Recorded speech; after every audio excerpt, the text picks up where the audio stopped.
إن الحمد لله نحمده ونستعينه ونؤمن به ونتوكل عليه ونعوذ بالله من شرور أنفسنا ومن سيئات أعمالنا من يهده الله فلا مضل له ومن يضلل فلا هادي له وأشهد أن لا إله إلا الله وحده لا شريك له له الملك وله الحمد وهو على كل شيء قدير وأشهد أن محمدًا عبده ورسوله اللهم صل على محمد وعلى آل محمد كما صليت على إبراهيم وعلى آل إبراهيم وبارك على محمد وعلى آل محمد كما باركت على إبراهيم وعلى آل إبراهيم إنك حميد مجيد يا أيها الذين آمنوا اتقوا الله حق تقاته ولا تموتن إلا وأنتم مسلمون أما بعد فإن خير الكلام كلام الله وخير السنن سنن محمد صلى الله عليه وسلم وشر الأمور محدثاتها وكل محدثة بدعة وكل بدعة ضلالة وكل ضلالة في النار أعوذ بالله من الشيطان الرجيم بسم الله الرحمن الرحيم أمن هو قانت آناء الليل ساجدا وقائما يحذر الآخرة ويرجو رحمة ربه قل هل يستوي الذين يعلمون والذين لا يعلمون إنما يتذكر أولو الألباب.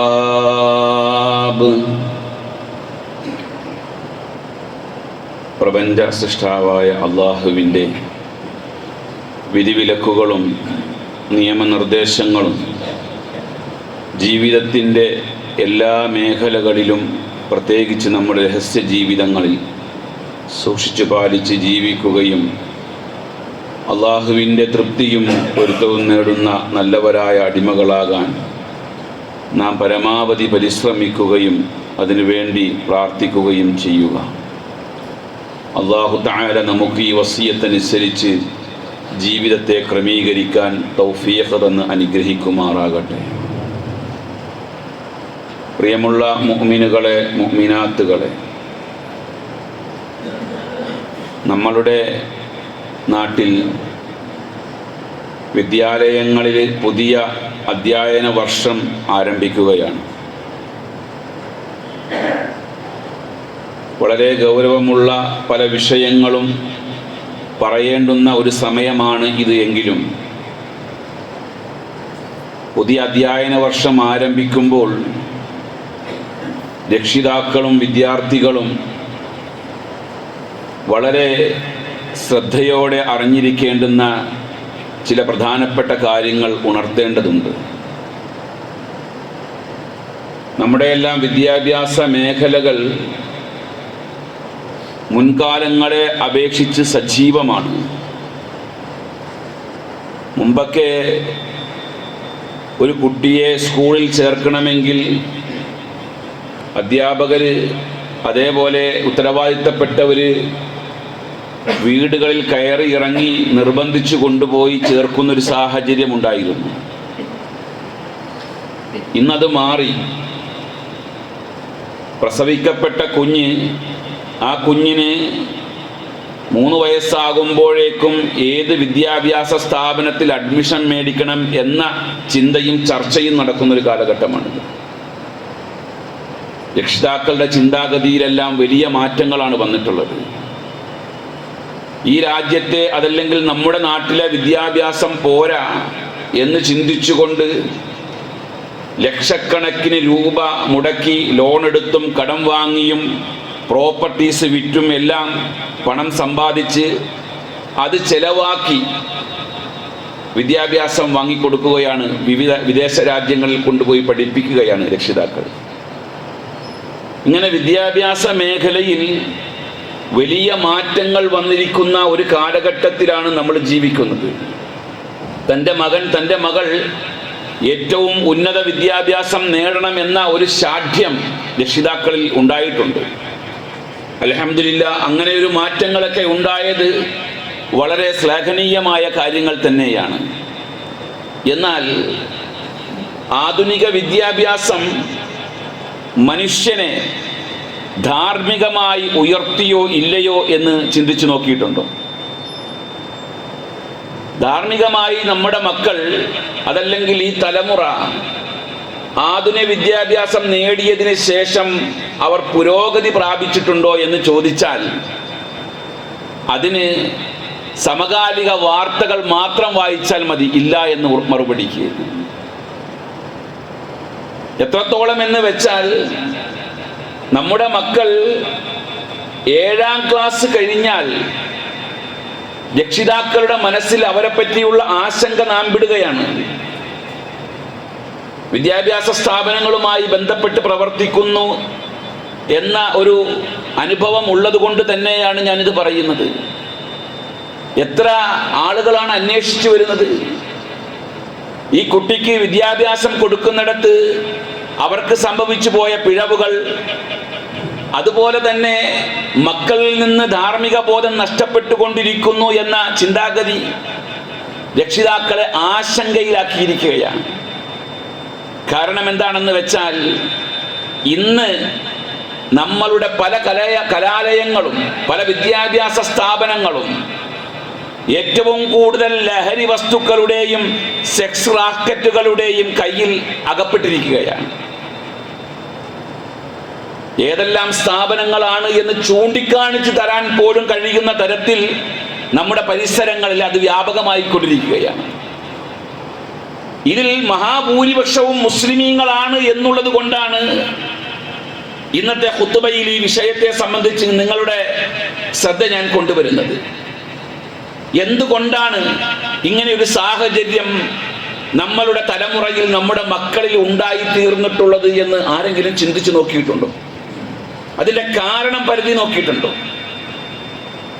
സ്കൂളിൽ ചേർക്കുന്നതിന് മുമ്പ് മദ്രസയിൽ തന്റെ കുഞ്ഞിനെ ചേർക്കണമെന്ന് പിടിവാശിയുള്ള രക്ഷിതാക്കളാണ് നമ്മളിൽ ഭൂരിപക്ഷം ആളുകളും. എന്നിട്ടും നമ്മുടെ മക്കളിൽ പല ആളുകളും ഇത്തരത്തിലുള്ള അധാർമികമായ മേഖലയിലേക്ക് വഴിതെറ്റി പോകുന്ന ഒരു സാഹചര്യം ഉണ്ടായതിന്റെ കാരണം എന്താണ്? വിദ്യാഭ്യാസം കൊണ്ടുള്ള ലക്ഷ്യം എന്താണെന്ന് അറിയാതെ പോയി. ഒരു മുഅ്മിനിനെ സംബന്ധിച്ചിടത്തോളം, മറ്റുള്ളവരുടെ കാര്യം നമുക്ക് ചർച്ചക്കെടുക്കേണ്ട ആവശ്യമില്ല. ഒരു മുഅ്മിനിനെ സംബന്ധിച്ചിടത്തോളം തൻ്റെ മക്കൾ വിദ്യാഭ്യാസ സ്ഥാപനത്തിലേക്ക് അവരെ വിടുമ്പോൾ അതിൻ്റെ പിന്നിൽ ഒരു ലക്ഷ്യമുണ്ട്. മനുഷ്യനെയും മലക്കുകളെയും തമ്മിൽ വേർതിരിക്കുന്ന കാര്യത്തിൽ, മനുഷ്യനും മലക്കുകളും തമ്മിലുള്ള പദവി ചർച്ച ചെയ്യുന്ന വിഷയത്തിൽ അവർക്കിടയിലുള്ള വേർതിരിവിന്റെ ഏറ്റവും പ്രധാനപ്പെട്ട ഒരു കാര്യം, മനുഷ്യന് പദവി കൂടാനുള്ള കാരണം അവന് വിദ്യാഭ്യാസം നേടാനുള്ള കഴിവുണ്ട് എന്നുള്ളതാണ്. അവന് അറിവുണ്ട്, ചിന്തിക്കാൻ കഴിയും, അറിവ് സമ്പാദിക്കാൻ കഴിയും. ഒരു ചെറിയ അറിവിനെ വികസിപ്പിച്ചുകൊണ്ട് വിപ്ലവകരമായ മാറ്റങ്ങൾ ഉണ്ടാക്കാൻ അവന്റെ ബ്രെയിനിന് കഴിയും എന്നുള്ളത് കൊണ്ടാണ് മലക്കുകളെയും മനുഷ്യരെയും വേർതിരിക്കുന്ന ഘടകങ്ങളിലെ ഏറ്റവും പ്രധാനമായ ഒരു ഘടകം വിദ്യാഭ്യാസമാണ് എന്ന് പണ്ഡിതന്മാർ എണ്ണിയത്. ആദം അലൈഹിസ്സലാമിന് സുജൂദ് ചെയ്യാൻ അല്ലാഹു തആല മലക്കുകളോട് പറഞ്ഞത്, ആ ആയത്ത് പറയുന്നതിന്റെ തൊട്ടു മുമ്പായി പറഞ്ഞത് എന്താ? മലക്കുകൾ പറഞ്ഞത്, സുബ്ഹാനക ലാ ഇൽമ ലനാ ഇല്ലാ മാ അല്ലംതനാ. നീ പഠിപ്പിച്ചു തന്ന വിദ്യാഭ്യാസമല്ലാതെ, അറിവല്ലാതെ വേറെ അറിവ് ഞങ്ങൾക്കില്ല. നീ പ്രോഗ്രാം ചെയ്തു വെച്ച അറിവ് മാത്രമേ ഞങ്ങളുടെ കയ്യിലുള്ളൂ. പക്ഷെ ആദം അങ്ങനെയല്ല. ചെറിയ അറിവിനെ പരിപോഷിപ്പിച്ച് വികസിപ്പിച്ച് പല അറിവുകളിലേക്കും, അറിവുകളുടെ ശാഖകളിലേക്ക് പോകാൻ ആദമിന് കഴിയും. ഞങ്ങൾക്കതില്ല. അപ്പോഴാണ് അല്ലാഹു തആല പറഞ്ഞത്, ഉസ്ജുദൂ ലി ആദം, ആദമിനെ ഒന്ന് പ്രണമിക്കണം, ആദരിക്കണം. കാരണം വിദ്യാഭ്യാസം നേടാനുള്ള കഴിവ് ഈ വർഗത്തിന് ഞാൻ കൊടുത്തിട്ടുണ്ട് എന്നുള്ളത്. ഒരു മുഅ്മിനിനെ സംബന്ധിച്ചിടത്തോളം ഭൂമിയിൽ നിന്ന് അവൻ മരിച്ചു പിരിയുന്ന പരലോകത്തേക്ക് അവൻ പോകുമ്പോൾ ബാക്കിയാക്കുന്ന 3 കാര്യങ്ങൾ അല്ലാഹുവിന്റെ റസൂൽ പഠിപ്പിച്ചിട്ടുണ്ട്. പല ഖുതുബകളിൽ ഞാൻ പറയുകയും ചെയ്തിട്ടുണ്ട്. ആ 3 കാര്യങ്ങളിൽ രണ്ടാമത്തെ കാര്യം എന്താ? ഇദാ മാതൽ ഇൻസാനു ഇൻഖതഅ അമലുഹു ഇല്ലാ മിൻ സലാസ. ഒരു മനുഷ്യൻ മരിച്ചാൽ അവന്റെ അമലുകൾ മുറിഞ്ഞു, 3 എണ്ണം ഒഴിച്ച്. ആ 3 എണ്ണത്തിൽ രണ്ടാമത് പറഞ്ഞത് വഇൽമുൻ യുൻതഫഉ ബിഹി, ഉപകാരപ്രദമാകുന്ന അറിവാണ്. ഏത് ഉപകാരമാണ്? പരലോകത്തേക്ക് കൂടി ഉപകരിക്കുന്ന അറിവ്. അതായിരിക്കണം നമ്മുടെ മക്കൾക്ക് നാം കൊടുക്കേണ്ടത്. എന്ന് പറഞ്ഞാൽ വിദ്യാഭ്യാസം നേടുന്ന നമ്മുടെ മക്കൾ അവരുടെ കണ്ണും അവരുടെ കാതും അവരുടെ മനസ്സും ഈ വിദ്യാഭ്യാസം കൊണ്ട് തുറക്കാൻ കഴിയണം. ഇന്ന് ഈ സമൂഹത്തിൽ ആഗോളതലത്തിലെടുത്ത് പരിശോധിച്ചാൽ ഏറ്റവും കൂടുതൽ തോന്നിയാസം കാണിക്കുന്നവൻ വിദ്യാഭ്യാസത്തിന്റെ കുറവ് കൊണ്ടല്ല കാണിക്കുന്നത്. റഫാ അതിർത്തിയിൽ ആയിരക്കണക്കിന് മുസ്ലിമീങ്ങളെ കൊന്നു തീർക്കുന്ന ജൂത പട്ടാളക്കാരും അതിന്റെ ഭടന്മാരും അതിന്റെ ഭരണകർത്താക്കളും വിദ്യാഭ്യാസം ഇല്ലാത്തവരല്ല. ഏറ്റവും കൂടുതൽ തോന്യാസത്തിന്റെ വിളനിലമായി മാറിയിരിക്കുന്ന ലഹരികൾക്ക് അടിമപ്പെട്ട് ജീവിക്കുന്ന ആളുകളെ എടുത്ത് പരിശോധിച്ചാൽ വലിയ വലിയ വിദ്യാഭ്യാസം അവർക്കുണ്ട്. ഏറ്റവും കൂടുതൽ സാമ്പത്തിക ക്രമക്കേടുകൾ കാണിക്കുന്ന, അട്ടിമറികൾ കാണിക്കുന്ന ആളുകൾ, അവരുടെ വിദ്യാഭ്യാസ യോഗ്യത എടുത്ത് പരിശോധിച്ചാൽ ഇംഗ്ലീഷ് അക്ഷരമാലകൾ അവരുടെ പേരിനോട് ചേർത്ത് വായിക്കാനുണ്ടാകും. വിദ്യാഭ്യാസത്തിന്റെ കുറവല്ല, മറിച്ച് വിദ്യാഭ്യാസം ഒരു മനുഷ്യന്റെ കണ്ണും കാതും കൽബും തുറപ്പിക്കണം.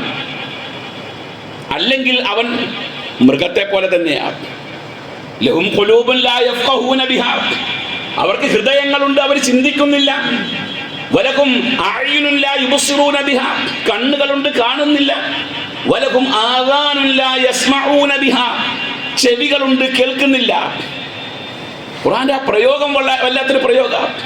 ചിന്തിക്കാനും കേൾക്കാനും കാണാനും തയ്യാറാകാത്തവൻ ഉലൈക കൽ അൻആം, കന്നുകാലികളെ പോലെയാണ്. ബൽഹും അവല്ലി, അല്ല, അതിനേക്കാൾ പഴിച്ചു. അപ്പൊ അതുകൊണ്ട് വിദ്യാഭ്യാസം നൽകുന്ന മക്കൾക്ക് വിദ്യാഭ്യാസം നൽകുമ്പോൾ അതിന്റെ പിന്നിലുള്ള പ്രധാനമായ ലക്ഷ്യം എന്താണ്? ആ ലക്ഷ്യം തന്റെ സൃഷ്ടാവിനെ തിരിച്ചറിയാനുള്ള അറിവാണ് അതിലൂടെ അവൻ നേടേണ്ടത്. നമ്മളെല്ലാം ഇസ്ലാമിലെ വിദ്യാഭ്യാസത്തിന്റെ പ്രസക്തിയെ പറ്റി പറയുമ്പോൾ ആദ്യമായി ഓതുന്നത് ഏതാ? വിശുദ്ധ ഖുർആന്റെ ഏതായത്താ? ആദ്യമായി അവതരിപ്പിച്ച ആയത്താ ഓതുന്നത്, അല്ലേ? ഇഖ്റഅ ബിസ്മി റബ്ബിക, നിന്റെ റബ്ബിന്റെ നാമത്തിൽ നീ വായിക്കാനാ പറഞ്ഞത്, വെറുതെ വായിക്കാനല്ല പറഞ്ഞത്. വായിച്ചോ നീ എന്തും, ഏത് അറിവും നീ നേടിക്കോ. പക്ഷേ അറിവ് നേടുമ്പോൾ ആ അറിവ് ഒടുവിൽ നിന്നെ എവിടെ എത്തിക്കണം? റബ്ബിലേക്ക് എത്തിക്കണം. നമ്മുടെ റബ്ബിലേക്ക് എത്തിക്കാത്ത ഒരറിവും നമുക്ക് വേണ്ട. നമ്മുടെ റബ്ബിൽ നിന്ന് നമ്മെ വഴിതെറ്റിപ്പിക്കുന്ന ഒരറിവും നമ്മുടെ മക്കൾക്ക് കൊടുക്കണ്ട. അതിൽ കണിശത കാണിക്കാൻ കഴിയണം. മക്കളെ ഏത് വിദ്യാഭ്യാസ സ്ഥാപനത്തിലേക്ക് വിടുമ്പോൾ, അവനെ ബയോളജി പഠിപ്പിക്കാൻ വിടുമ്പോൾ, അവന് സുവോളജി പഠിപ്പിക്കാൻ വിടുമ്പോൾ, അവനെ ആസ്ട്രോളജി പഠിപ്പിക്കാൻ വിടുമ്പോഴും, ഏത് വിദ്യാഭ്യാസം, ഏത് ശാസ്ത്രം അവനെ പഠിപ്പിച്ചാലും അതിന്റെ പിന്നിലെല്ലാം റബ്ബിനെ കാണാനും റബ്ബിലേക്ക് എത്താനുമുള്ള വഴി തുറന്നു കൊടുക്കണം. ഖുർആൻ പറഞ്ഞത് അങ്ങനെയല്ലേ? അഫലാ യൻദുറൂന ഇലൽ ഇബ്ലി കൈഫ ഖുലിഖത്, അവർ കാണുന്നില്ലേ എങ്ങനെയാണ് ഒട്ടകത്തെ സൃഷ്ടിച്ചത്? വഇലസ് സമാഇ കൈഫ റുഫിഅത്, എങ്ങനെയാണ് ആകാശത്തെ ഉയർത്തിയത്? വഇലൽ ജിബാലി കൈഫ നുസിബത്, എങ്ങനെയാണ് പർവ്വതങ്ങളെ നാട്ടിയത്? വഇലൽ അർളി കൈഫ സുതിഹത്, എങ്ങനെയാണ് ഭൂമിയെ പരത്തിയത്? എന്നിട്ട് ഖുർആൻ പറഞ്ഞത് എന്താ? ഫദക്കിർ. ഇതൊക്കെ കാണുന്നില്ലേ? ഈ വിദ്യാഭ്യാസം എല്ലാം നേടിക്കോ, കുഴപ്പമില്ല. പക്ഷേ അത് നേടുമ്പോൾ ഫദക്കിർ, ഓർമ്മപ്പെടുത്തി കൊടുക്കും നബിയെ. ഇന്നമാ അന്ത മുദക്കിർ, നീ ഓർമ്മപ്പെടുത്തുന്നവനാ. ഓർമ്മപ്പെടുത്തലുകൾ വേണം, റബ്ബിനെ പറ്റിയുള്ള ഓർമ്മപ്പെടുത്തലുകൾ വേണം. അപ്പൊ വിദ്യാഭ്യാസ സ്ഥാപനങ്ങളിലേക്ക് നമ്മുടെ മക്കളെ പറഞ്ഞയക്കാൻ തയ്യാറാകുന്ന, അതിനായി ഒരുങ്ങിയിരിക്കുന്ന രക്ഷിതാക്കൾ പുതിയ പാഠപുസ്തകങ്ങൾ വാങ്ങിച്ചു, പുതിയ വിദ്യാഭ്യാസ ആവശ്യത്തിനുള്ള ഉപകരണങ്ങൾ വാങ്ങിച്ചു. പുതിയ യൂണിഫോമുകളൊക്കെ ആയി, പുതിയ കോഴ്സുകളിലൊക്കെ ചേർത്ത് എല്ലാം റെഡിയായി. പക്ഷേ വിടുന്നതിന് മുമ്പായി മക്കൾക്ക് കൊടുക്കണം, നിർദ്ദേശം കൊടുക്കണം. ഈ അറിവിലൂടെ നീ നിന്റെ റബ്ബിലേക്ക് എത്തണം, നിന്റെ റബ്ബിനെ നീ മനസ്സിലാക്കണം. ഈ വിദ്യാഭ്യാസത്തിന് ഇസ്ലാം വലിയ പ്രസക്തി നൽകുന്നുണ്ട്. അതല്ലാത്തൊരു വിദ്യാഭ്യാസത്തിന് ഇസ്ലാം പ്രസക്തി കൊടുക്കുന്നില്ല.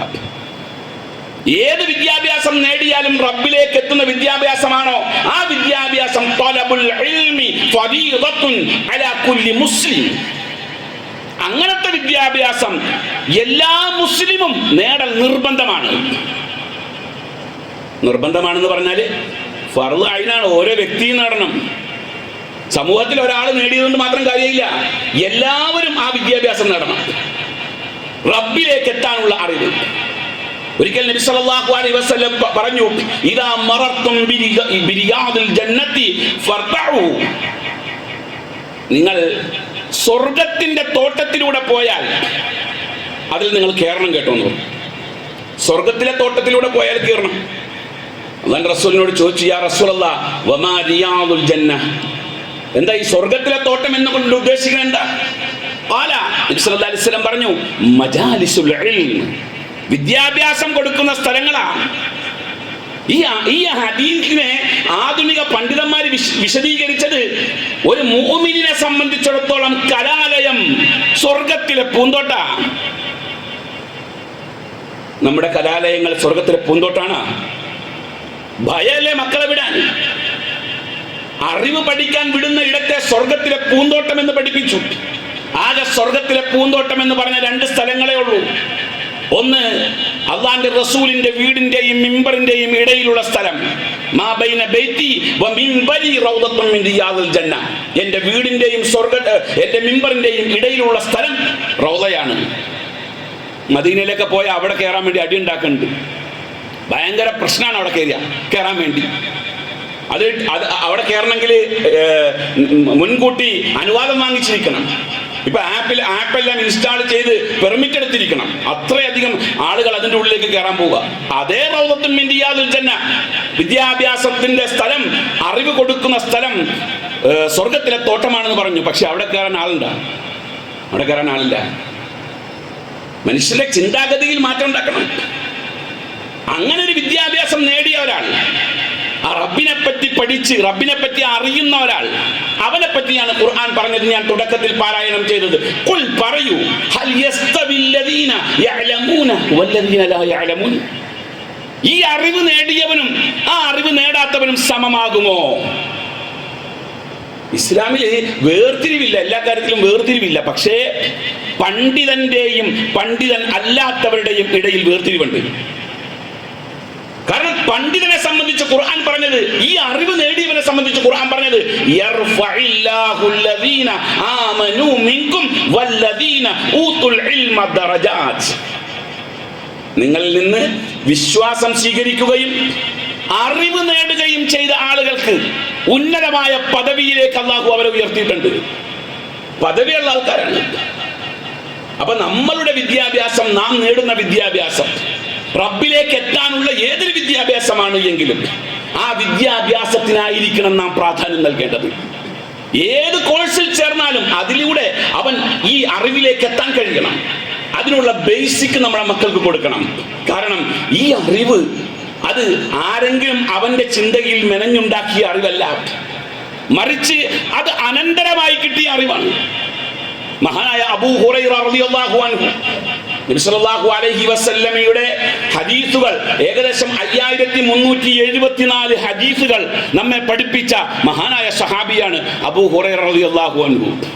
ആ എണ്ണം കേട്ടപ്പോൾ നമുക്ക് അത്ഭുതം തോന്നിയില്ല അല്ലേ? 5374 ഹദീസുകൾ എന്ന് കേട്ടപ്പോൾ നമുക്ക് അത്ഭുതം തോന്നിയില്ല. നമ്മൾ മനസ്സിലാക്കണം, അബൂ ഹുറൈറ റളിയല്ലാഹു അൻഹു നബി സല്ലല്ലാഹു അലൈഹി വസല്ലമയോട് കൂടെ ആകെ ജീവിച്ചത് 4 വർഷവും 3 മാസമാണ്.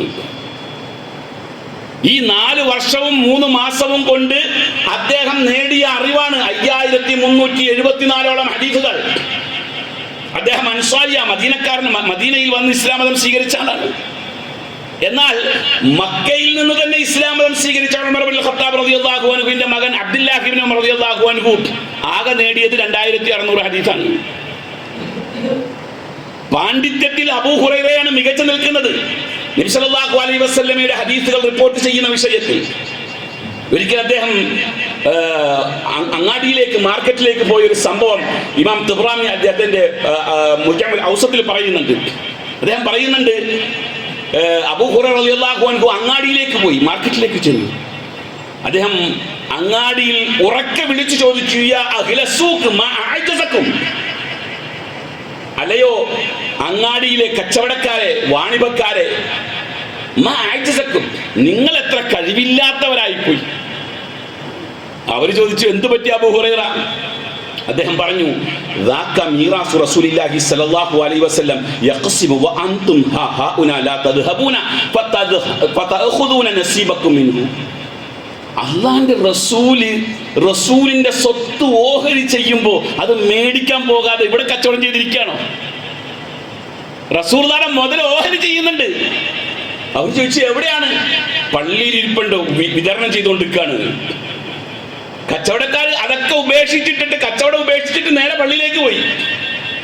മസ്ജിദിൽ ചെന്നപ്പോ നബി സല്ലല്ലാഹു അലൈഹി വസല്ലമ സാധാരണ ഹദീസുകൾ പറഞ്ഞു കൊടുക്കുന്നു, ഇൽമ പഠിപ്പിച്ചു കൊടുക്കുന്നു, ഇതല്ലാതെ ഒന്നും ഓഹരി ചെയ്യുന്നതായിട്ട് കണ്ടില്ല. അവർ തിരിച്ചു വന്നിട്ട് ചോദിച്ചു, അബൂ ഹുറൈറ, അവിടെ ഒന്നുമില്ല, അള്ളാന്റെ റസൂൽ ഹദീസ് പഠിപ്പിച്ചു കൊടുക്കുന്നു എന്നല്ലാതെ, അള്ളാന്റെ റസൂൽ ഖുർആൻ വിശദീകരിച്ചു കൊടുക്കുന്നല്ലാണ്ട് വേറൊന്നുമില്ല എന്ന് പറഞ്ഞു. ഉടനെ അബൂ ഹുറൈറ റളിയല്ലാഹു തആല അൻഹു പറഞ്ഞു, ഫദാക മീറാസു മുഹമ്മദ് സ്വല്ലല്ലാഹു അലൈഹി വസല്ലം, മുഹമ്മദ് നബിയുടെ അനന്തര മുതൽ അതാണ്. അറിവാ, വിജ്ഞാനമാണ് പ്രവാചകന്മാരുടെ അനന്തരമായി മുഅ്മിനീങ്ങൾക്ക് കിട്ടിയ ഏറ്റവും വലിയ ധനം.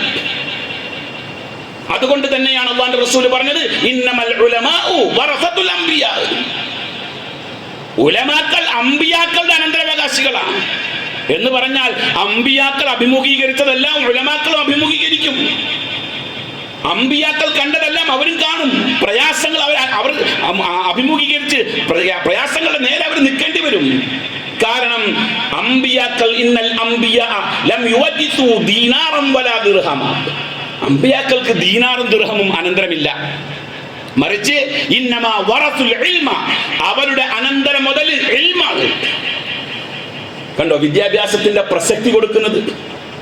അങ്ങനെ അറിവ് നേടാൻ ഇറങ്ങിപ്പുറപ്പെടുന്ന വിദ്യാർത്ഥികൾ, ആ അറിവിനായി പോകുന്നവൻ, അവൻ പോകുന്നത് പ്ലസ് ടുവിനായിക്കോട്ടെ, അതല്ലെങ്കിൽ അവൻ പോകുന്നത് ഡിഗ്രി ചെയ്യാനായിക്കോട്ടെ, അവൻ പോകുന്നത് MBBS പഠിക്കാനാകട്ടെ, എഞ്ചിനീയറിംഗ് പഠിക്കാനാകട്ടെ, ഏത് വിദ്യാഭ്യാസ മേഖലയിലേക്കാകട്ടെ, പക്ഷേ അവന്റെ ലക്ഷ്യം അതിലൂടെ എൻ്റെ റബ്ബിലേക്ക് എനിക്ക് എത്താൻ കഴിയണം എങ്കിൽ അതിന് കൊടുക്കുന്ന പദവി വളരെ വലുതാണ്.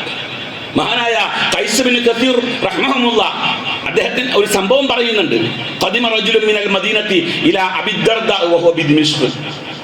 അബൂ ദർദാ റളിയല്ലാഹു അൻഹു ദമസ്കസിലായിരിക്കവേ മദീനയിൽ നിന്ന് ഒരാൾ അബൂ ദർദാ റളിയല്ലാഹു അൻഹുവിനെ കാണാൻ വേണ്ടി പോയി. അദ്ദേഹത്തെ കണ്ടപ്പോൾ അബൂ ദർദാ റളിയല്ലാഹു അൻഹു അദ്ദേഹത്തോട് ചോദിച്ചു, മാ അഖ്ദമക അയ്യാ അഖി, എന്തിനാണ് നീ ഇവിടെ വന്നത്? ഇപ്പോൾ ഇത്രയും ദൂരെ നിന്ന്, മദീനയിൽ നിന്ന് ദമസ്കസിലേക്കുള്ള യാത്ര വളരെ പ്രയാസമുള്ള യാത്രയാണ്, ഇത്രയും ദൂരം താണ്ടി നീ എന്തിനു വന്നു? അദ്ദേഹം പറഞ്ഞു, ഹദീസുൻ ബലഗനി അന്നക തുഹദ്ദിസു ബിഹി അൻ റസൂലില്ലാഹി സ്വല്ലല്ലാഹു അലൈഹി വസല്ലം, അല്ലാഹുവിന്റെ റസൂലിൽ നിന്ന് നിങ്ങൾ ഒരു ഹദീസ് റിപ്പോർട്ട് ചെയ്തിട്ടുണ്ട്, അത് പഠിക്കാൻ വേണ്ടി വന്നതാ. ഒരു ഹദീസാണ്. പോകൂ. നമ്മുടെ ആളുകൾക്ക് എത്ര പേർക്ക് പോകാൻ കഴിയും? തൊട്ടടുത്ത് ഹദീസ് പഠിപ്പിക്കുന്നുണ്ടെന്ന് പറഞ്ഞാൽ പോകാൻ എത്ര പേരുണ്ടാവും? ഇത് കിലോമീറ്ററുകൾ താണ്ടിയാണ് ഈ മനുഷ്യൻ അവിടെ എത്തുന്നത്. അബൂ ദർദാ റളിയല്ലാഹു അൻഹു അദ്ദേഹത്തോട് ചോദിച്ചു, അമാ ഖദിത്തലി തിജാറത്ത്, നീ കച്ചവടം ചെയ്യാനല്ലേ വന്നത്? അദ്ദേഹം പറഞ്ഞു, അല്ല അല്ല. അമാ ഖദിത്തലി ഹാജത്ത്, നീ വേറെന്തോ ആവശ്യത്തിന് വേണ്ടി വന്നതല്ലേ? അദ്ദേഹം പറഞ്ഞില്ല, അല്ല. അബൂ ദർദാ റളിയല്ലാഹു അൻഹു ചോദിച്ചു, മാ ഖദിംത ഇല്ലാ ഫീ തലബി ഹാദൽ ഹദീസ്, ഒരൊറ്റ ഹദീസിന് വേണ്ടി മാത്രമാണോ നീ വന്നത്? അദ്ദേഹം പറഞ്ഞു, അതെ, ആ ഒരു ഹദീസിന് വേണ്ടി മാത്രമാണ് വന്നത്. എങ്കിൽ ഞാൻ ആ ഹദീസ് പറഞ്ഞു തരാം. ഞാൻ ഇത്രയും ആമുഖം പറയാനുള്ള കാരണം എന്താണെന്നറിയാമോ? ആ ഹദീസിന്റെ ഗൗരവം നമ്മൾ മനസ്സിലാക്കാനാണ്. അദ്ദേഹം പറഞ്ഞു, ഫഇന്നി സമിഅതു റസൂലുള്ളാഹി സ്വല്ലല്ലാഹു അലൈഹി വസല്ലം യഖൂലു, അല്ലാഹുവിന്റെ റസൂൽ പറഞ്ഞതായി ഞാൻ കേട്ടിട്ടുണ്ട്, മൻ സലക ത്വരീഖൻ യത്ലബു ഫീഹി ഇൽമൻ സലകല്ലാഹു ബിഹി ത്വരീഖൻ ഇലൽ ജന്ന. വിദ്യാഭ്യാസത്തിനായി ഒരാൾ ഇറങ്ങിപ്പുറപ്പെട്ടാൽ, വിദ്യാഭ്യാസം നേടുന്നതിന് വേണ്ടി ഒരാൾ ഒരു വഴിയിലേക്ക് പ്രവേശിച്ചാൽ സ്വർഗത്തിലേക്കുള്ള വഴി അള്ളാഹു അവന് എളുപ്പമാക്കി കൊടുക്കും. നമ്മുടെ മക്കളെ കലാലയങ്ങളിലേക്ക് വിടുമ്പോൾ നമ്മൾ മനസ്സിലാക്കേണ്ട കാര്യമാണ്, ലക്ഷ്യം ഇതാണെങ്കിൽ, ഇതിലൂടെ അവൻ റബ്ബിലേക്ക് എത്തണം എന്നുള്ളതാണ് എങ്കിൽ സ്വർഗത്തിലേക്കുള്ള വഴിയാണ് എളുപ്പമാക്കി കൊടുക്കുന്നത്.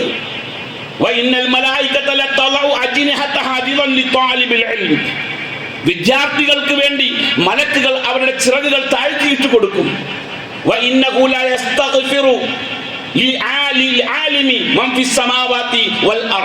വിദ്യാഭ്യാസം നേടിയവന് വേണ്ടി ആകാശ ഭൂമിയിലുള്ളവരെല്ലാം മഗ്ഫിറത്ത് തേടും. വെള്ളത്തിലൂടെ പോകുന്ന മത്സ്യമടക്കം.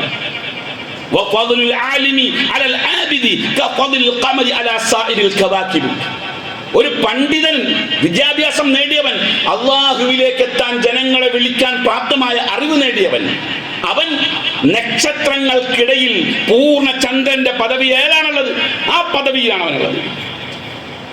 അങ്ങനെ ആ ദീർഘമായ ഹദീസാണ് അബൂ ദർദാ റളിയല്ലാഹു അൻഹു പഠിപ്പിച്ചത്. ഈ ഹദീസ് പഠിക്കുന്നതിന് വേണ്ടിയാണ് ആ മനുഷ്യൻ പോയത്. അപ്പൊ ഞാൻ പറഞ്ഞു വന്നതിന്റെ ആകത്തുക ഇതാണ്. നമ്മുടെ വിദ്യാഭ്യാസ സ്ഥാപനങ്ങൾ തുറക്കുമ്പോൾ മക്കളെ വിദ്യാഭ്യാസ സ്ഥാപനത്തിലേക്ക് അയക്കുന്ന ഓരോ രക്ഷിതാക്കളും അതൊരു സാലിഹായ അമലാക്കി എടുക്കാൻ വേണ്ടി പരിശ്രമിക്കണം. അതിന് ലക്ഷ്യം നന്നാക്കിയെടുക്കുക എന്നുള്ളതാണ്. റബ്ബിലേക്ക് എത്തണം അവര്, അതിനാവശ്യമായ വിദ്യാഭ്യാസം കൊടുത്താൽ മതി. റബ്ബിലേക്ക് എത്താൻ ആവശ്യമായ വിദ്യാഭ്യാസം കിട്ടുന്നിടത്തേക്ക് വിട്ടാൽ മതി. അവന്റെ വേഷമായാലും അവന്റെ സ്വഭാവമായാലും അവന്റെ സംസ്കാരമായാലും അതെല്ലാം നമ്മുടെ ദീനിന്റെ ഉള്ളിൽ നിൽക്കുന്ന സംസ്കാരത്തിലായിരിക്കണം ഉണ്ടാകേണ്ടത്. അതിനായിരിക്കണം നാം പണിപ്പെടേണ്ടത്. അല്ലാഹു നമുക്ക് അതിനെ തൗഫീഖ് തന്ന് അനുഗ്രഹിക്കുമാറാകട്ടെ. അഖൂലു ഖൗലി ഹാദാ വഅസ്തഗ്ഫിറുല്ലാഹ ലീ വലക്കും വഅസ്തഗ്ഫിറനി വഅൻകും വഅൻ ജമീഅൽ മുസ്ലിമീന വൽ മുഅ്മിനീന അജ്മഈന ഫസ്തഗ്ഫിറു ഇന്നഹു തആല മലികും ബർറഊഫുർ റഹീം.